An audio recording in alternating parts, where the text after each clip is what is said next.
Live from New Delhi, you're watching DD India Live, India's voice to the world. I'm Siddharth Bharadwaj. Coming up in the next 30 minutes. Chief of Defence Staff General Anil Chauhan lauds India's indigenous drone capabilities, says success of Operation Sindoor a testimony of self-reliance in defence. Kremlin reacts after President Trump says weapons being sent to Ukraine, declares move would delay peace efforts. Inflation haunts UK, US. Trade tariffs, higher costs of fuel and services, food prices and air travel, also train tickets being cited as major triggers.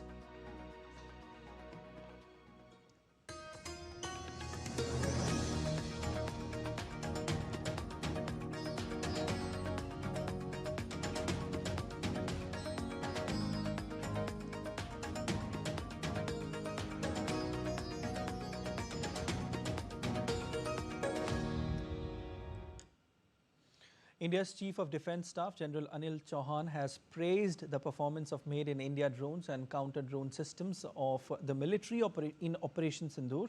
Speaking at a workshop and exhibition on indigenously designed UAVs and CUAS, New Delhi, CDS General Chauhan underlined the success of Operation Sindoor as a testimony of Atmanirbhar Bharat or self-reliance in defence. General Chauhan also stressed on the need for boosting innovation and startups in the sector. In warfare, you cannot win with yesterday's weapon systems in today's warfare. In fact, today's warfare has to be fought with tomorrow's technology. Operation Sindoor has showed us as to why indigenously developed counter-US systems and counter-US systems built for our terrain and our needs are crucial. We cannot rely on imported niche technology that are crucial for our offensive and defensive missions. We must invent and build and safeguard ourselves. Dependence on foreign technologies weakens our preparedness, limits our ability to scale up production, results in shortfall of critical spares for sustenance and round-the-clock availability. Another important aspect of this capability is that foreign weapons and sensors, their capabilities are known to all, and adversaries can predict our tactics and doctrinal concepts based on the capabilities of this particular system. If you are developing systems which you own, their capabilities are not known to the enemy, and that may add an element of surprise when actually you're face to face in the initial encounters at least.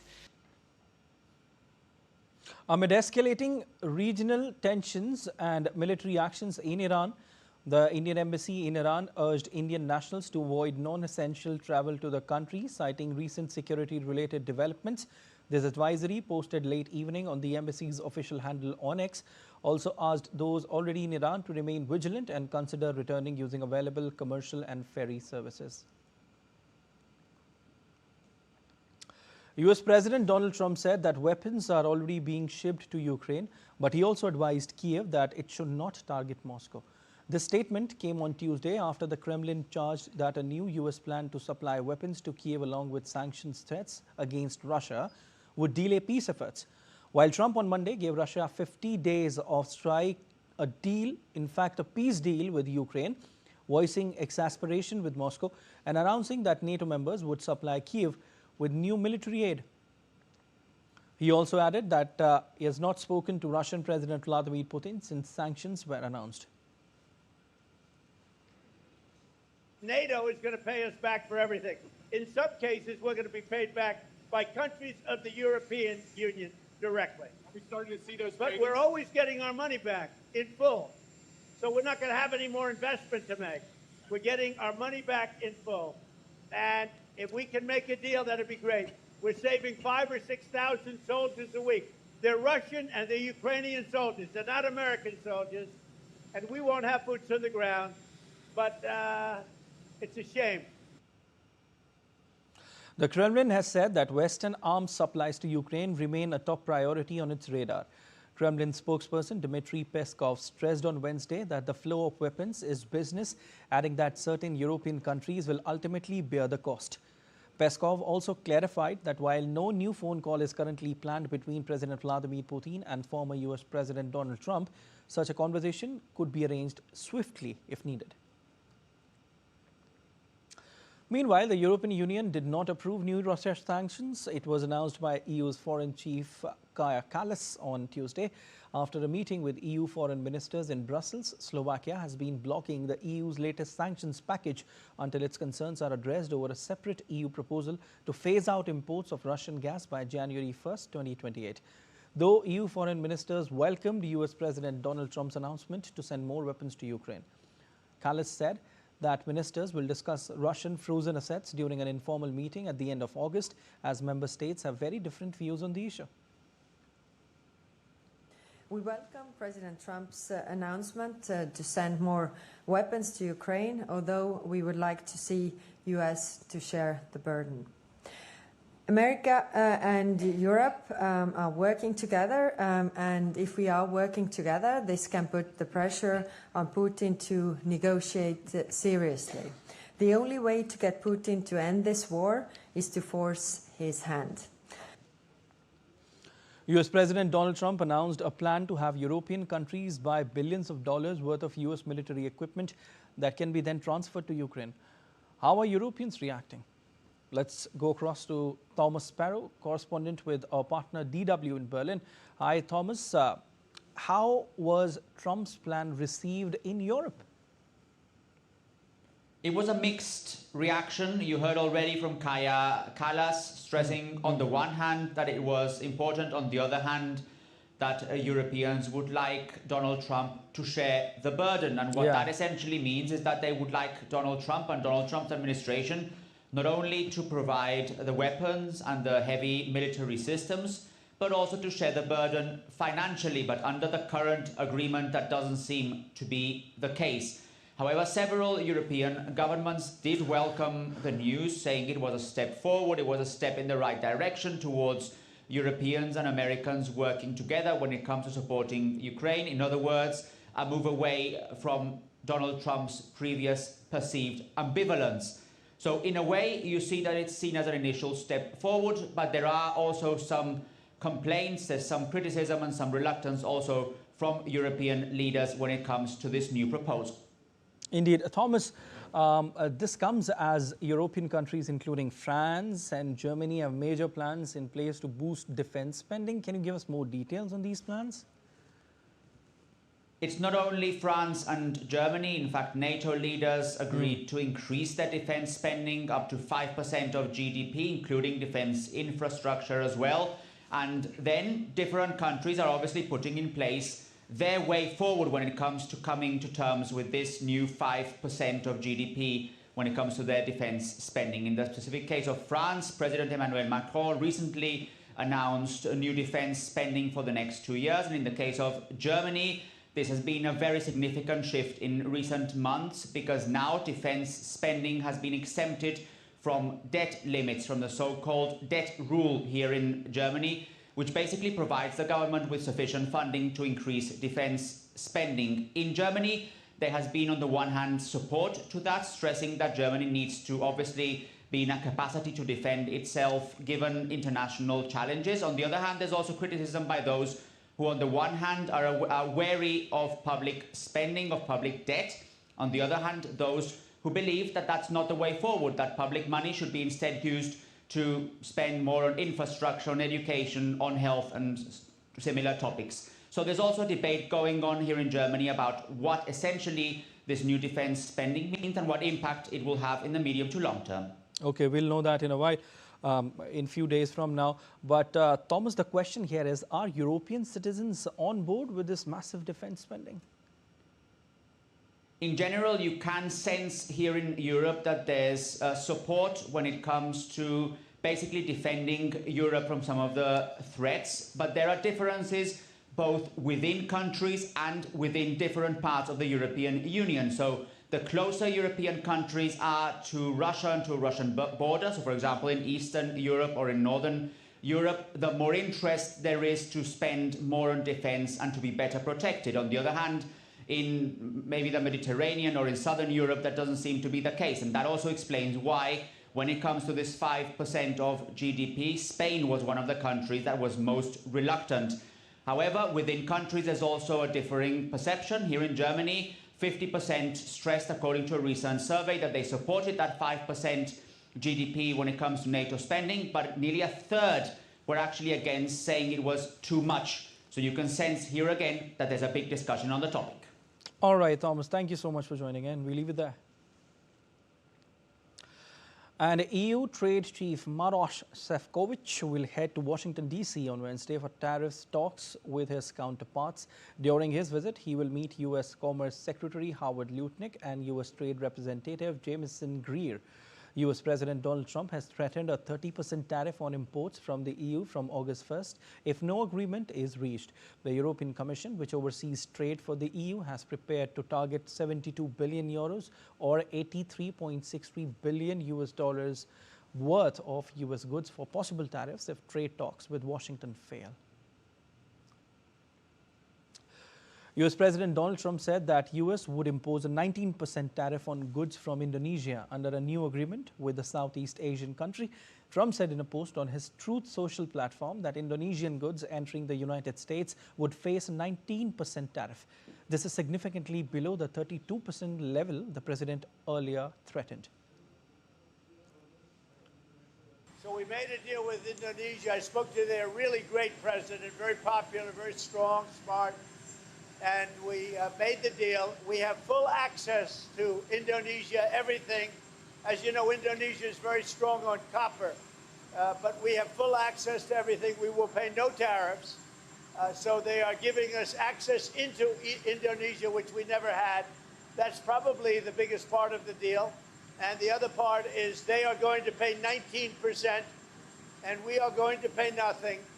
I think it's a good deal for both parties.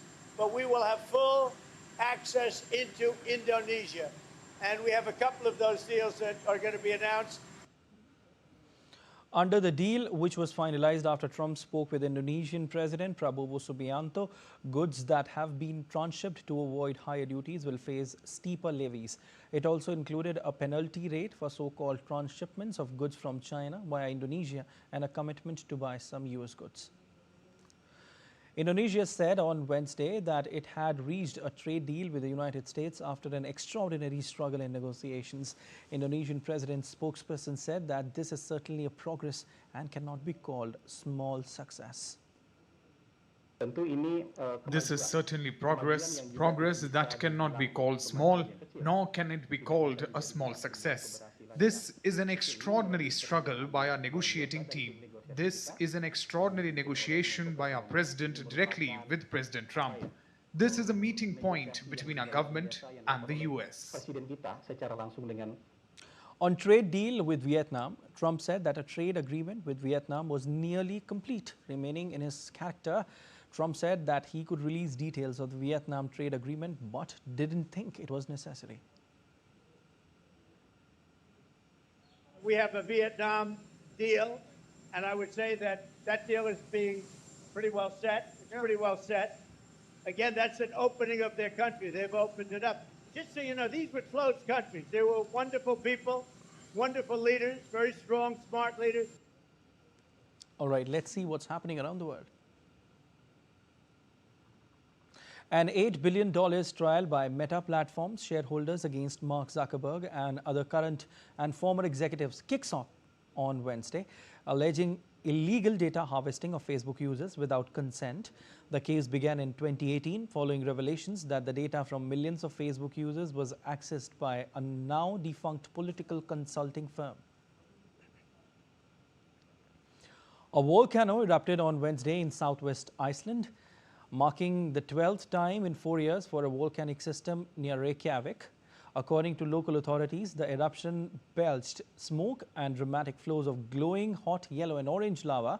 People had been evacuated from Blue Lagoon, a luxury geothermal spa resort, and the nearby town of Grindavik. South Africa's national bird, the blue crane, is now at greater risk of extinction in the wild. The elegant birds have been uplisted from near threatened to vulnerable by the International Union for Conservation of Nature, or IUCN's red list. Blue cranes breed and nest in open farmlands, but intensified agricultural practices are putting them under pressure. conservationists believe that partnership with farmers is now more critical than ever. And still to come on this edition of DD India Live. Rare oil painting of Mahatma Gandhi sold for an astounding £152,800, approximately rupees 1.7 crore at an auction hosted by Bonhams in London. Sci-fi office drama Severance leads the race for 77th Emmy Awards with whopping 27 nominations. Batman villain spin-off series The Penguin grabs 24 slots. The White Lotus and the studio get 23 nominations each.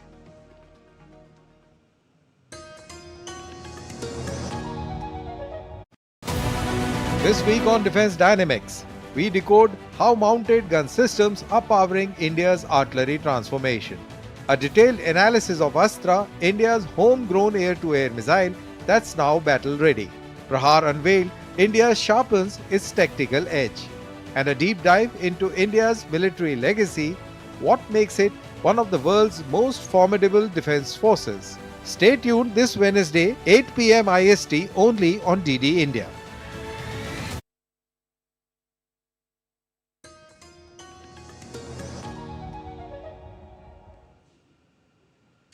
You're watching DD India Live. I am Siddharth Bharadwaj, and in a significant push towards boosting agriculture and clean energy, the Union Cabinet has rolled out a series of decisions set to reshape India's rural landscape and green energy capacity. The Cabinet has approved the Prime Minister Dhan Dhanya Krishi Yojana for a period of 6 years, starting from FY 2025-26. The scheme is the first of its kind to focus exclusively on agriculture and allied sectors. It will cover 100 districts aimed at ramping up agricultural productivity and enhance credit availability for farmers.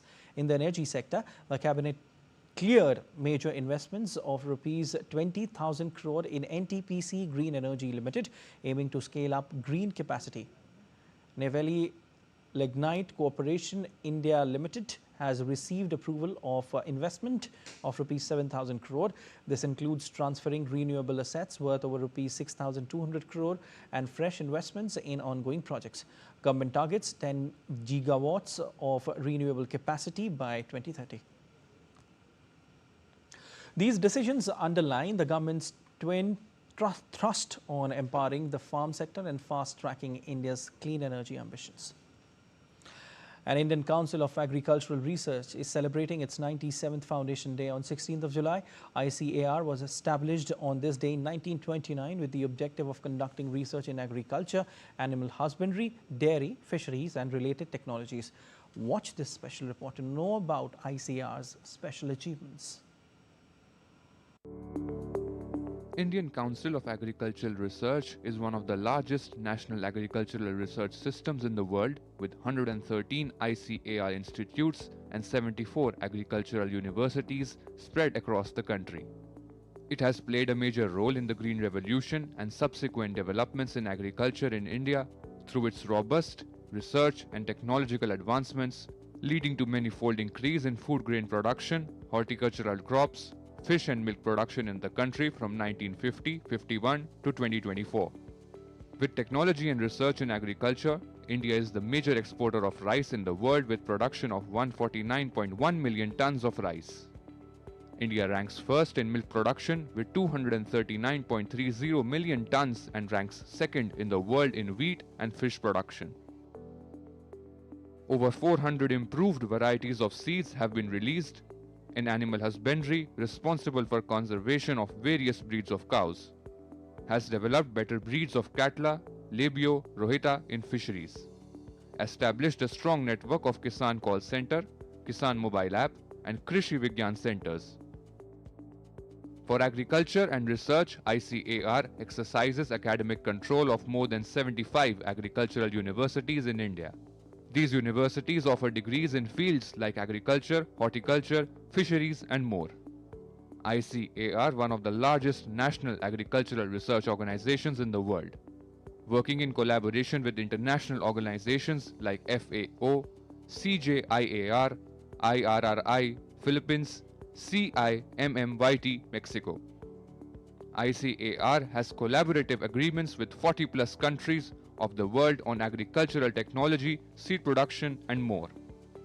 Focus on organic farming, linked farmers and grain markets with PM Kisan, e-Naam, promoting agri-startups, promoting smart farming research techniques using AI, while making India self-sufficient in food grain production, animal husbandry and fisheries. ICAR is not only a nation's pride, but has also become a symbol of India's scientific, agricultural power at the global level.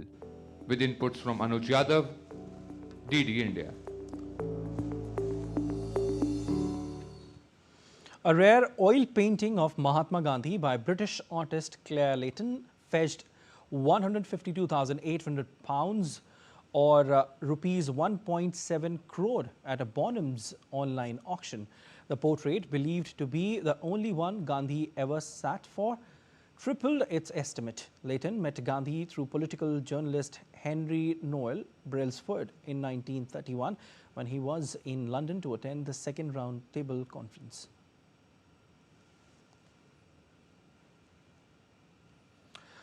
Britain's annual consumer price inflation has jumped to 3.6% in June, its highest level in over a year. According to official data released on Wednesday, inflation is now at its highest since January 2024 and remains the highest among major advanced economies, outpacing both the US and the Eurozone. The sharp rise was driven by higher costs for fuel, air travel, train tickets, food and clothing. Notably, food and non-alcoholic drink prices surged 4.5% compared to a year ago, marking the steepest increase since February. The United States Consumer Price Index rose by 2.7% in June from a year earlier, marking the largest increase since February. The CPI figure is higher than general expectations and the average pace of 2.4% in the first 5 months. Analysts attributed the rise to increased tariffs on the country's trading partners since US President Donald Trump assumed his second term. Core inflation also rose by 2.9% from the same period last year. Analysts believe this is only the initial effect of tariffs on domestic prices and that intensified prices pressures are expected in the coming months. The Energy and Innovation Summit in Pennsylvania brought together leaders from companies including Meta, Microsoft, Alphabet and ExxonMobil to discuss positioning the US as a global leader in AI. Here, US President Donald Trump announced $92 billion in energy and infrastructure deals intended to meet big tech's soaring demand for electricity to fuel the AI boom. AI is the new global race, and everyone wants to pip others to claim the top spot. So much is the anticipation of its immense possibilities that nations pumping in billions to secure its interest. The US under Donald Trump is no different. The inaugural Pennsylvania Energy and Innovation Summit and Carnegie Mellon University highlighted the growing intersection of technology, energy and geopolitics. With AI systems increasingly reliant on massive computing power, it's anticipated that US tech firms will need up to 5 gigawatts of electricity by 2028. President Trump returned to Pennsylvania to launch what he called a triumphant new era in America's tech and energy leadership. The U.S. president announced $92 billion in energy and infrastructure deals intended to meet demand for electricity to fuel the AI boom. The funding will cover new data centers, power generation, grid infrastructure, AI training, and apprenticeship programs with big tech executives, energy giants, and lawmakers all in the room. Trump said the U.S. must act fast or risk falling behind in the global AI race, especially to China. America's destiny is to dominate every industry and be the first in every technology. And that includes being the world's #1 superpower in artificial intelligence. And we are way ahead of China. I have to say, we're way ahead of China. And the plants are starting up, the construction's starting up. Trump described the competition as friendly, but also rolled out details of the Stargate initiative, a $500 billion national push to dominate AI and secure trade partnerships with other nations. As the race for AI dominance accelerates, Tuesday's summit sent a clear message. America is pulling out all stops to maintain its leadership role in AI. It's a field it doesn't want to give the numero uno position to anyone, especially China. Bureau Report, DD India. And time now for sport. Now let's begin with the ongoing Japan Open 2025. In men's singles, Lakshya brushed aside China's Wang Zhengjing to advance into the second round. He will next face 7th seed and home favourite Kodai Naraoka in the round of 16. Indian doubles pair of Satvik Sairaj Rankireddy and Chirag Shetty sailed into the second round of the Super 750 event with a commanding straight game. They defeated Korea's Kang Min-hyuk and Kim Dong-ju to advance into the next round. Meanwhile, PV Sindhu's campaign ended with a straight game defeat against Korea's Sim Yoo-jin. Indian women's hockey forward Deepika has created history. She has become the first Indian player to win the prestigious Polygraphs Magic Skill Award. Her electrifying solo goal against the Netherlands during the Bhubaneswar leg of the 2024-25 FIH Hockey Pro League earned her highest votes from fans to clinch the honour.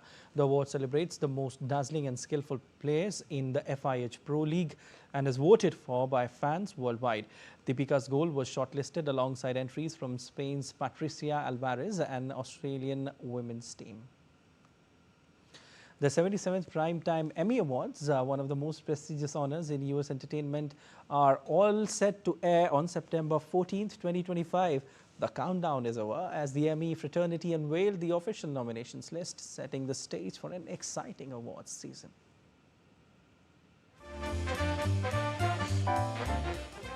In what's shaping up to be one of the most competitive Emmy seasons yet, the dystopian drama Severance leads the pack with a record-breaking 27 nominations, cementing its place as both a critical darling and a fan favorite in its second season. HBO's Gritty, The Penguin takes a strong second with 24 nods, while Apple TV Plus scores big with The Studio and The White Lotus, both earning 23 nominations. The studio also ties the record for the most nominations in a single year for a comedy series, signaling a breakout moment for the streamer. Apple TV Plus tallied an impressive 27 overall nominations, including a spot in the Best Drama Series category with The White Lotus. It'll face off against Andor, The Diplomat, The Last of Us, Paradise, The Pit, and Slow Horses. Kathy Bates becomes the oldest nominee for Best Drama Actress at 77 for her role in Matlock, while 15-year-old Owen Cooper sets a new record as the youngest supporting actor nominee for Adolescence, which earned 13 nominations. The 77th Emmy Awards, to be hosted by comedian Nate Bargatze, will be announced in Los Angeles on Sunday, September 14. Shobit Chandola's report for DD India. That's all for this edition of DD India Live, but let us know your thoughts on the news of the day. You can, and for all those in fact, on the go, you can get all the latest news and updates from India and across the world on DD India mobile app. The app is available on both Android and iOS platforms, and you can scan the QR code on the screen to download now. We'll be back with more news as it breaks here on DD India. I am Prasar Bharati from all of us here in Delhi. Thanks for watching DD India Live.